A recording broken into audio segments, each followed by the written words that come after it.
வணக்கம் நேயர்களே. நமது கோவில்களை பற்றிய அரிய தகவல்களை அளிக்கும் எங்களது ஆலயத் துளிகள் யூடியூப் சேனலில் இன்று நாம் காண இருக்கும் கோவில் படவேடு சுப்பிரமணிய சுவாமி கோவில்.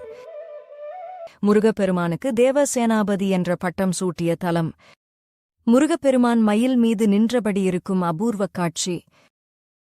திருவண்ணாமலை மாவட்டம் போளூர் வட்டத்தில் அமைந்துள்ள படைவீடு ஸ்ரீ ரேணுகாம்பாள் கோவில் அருகே உள்ள குன்றின் மீது சுப்பிரமணிய சுவாமி கோவில் அமைந்துள்ளது. படைவீடு என்றால் படைகள் தங்கும் இடம் என்று பொருள். அன்னை ரேணுகாதேவி இத்தலத்தில் படையுடன் வந்து மன்னனுக்கு அருளியதால் படைவீடு எனவும், ராசகம்பீர சம்புவராயர் எனும் அரசன் தனது படைகளுடன் இத்தலத்தில் தங்கிப் போரிட்டதால் படைவீடு என பெயர் பெற்று நாளடைவில் படவேடு என்று பெயர் மருவியது.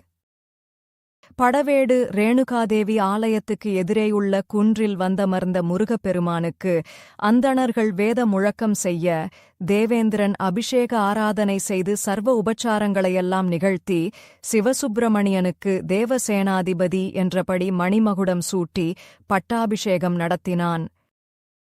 குன்றின் மீது உள்ள முருகன் கோவிலுக்கு செல்ல 300 கருங்கல்லான படிகள் உள்ளன. இக்கோவில் கருவறையில் முருகப்பெருமான் வள்ளி தெய்வானை சமேதராக கிழக்கு பார்த்து எழுந்தருளியிருக்கிறார். பொதுவாக முருகன் மயில் மீது அமர்ந்த கோலத்தில் அல்லது மயிலுடன் நின்ற கோலத்தில் காட்சியளிப்பார்.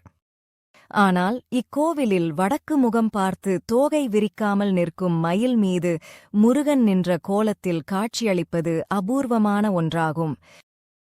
அந்த மயில் பாம்பை கவ்வியிருக்க, பாம்பு படம் விரித்து ஆடாமல் தலை சாய்ந்து தொங்கியபடி இருப்பதும் எங்கும் காண முடியாத காட்சியாகும். இக்கோவில் அருணகிரிநாதரின் திருப்புகழ் பாடல் பெற்ற தலமாகும். அவரது திருப்புகழ் பாடலில் இத்தலம் சோமீசர் கோயில் என்று குறிப்பிடப்பட்டிருக்கின்றது. இக்கோவில் சிம்ம ராசிக்காரர்கள் வழிபட வேண்டிய கோவிலாகும். மேலும் நாகதோஷமுடையவர்களுக்கு இக்கோவில் சிறந்த பரிகாரத் தலமாக விளங்குகின்றது.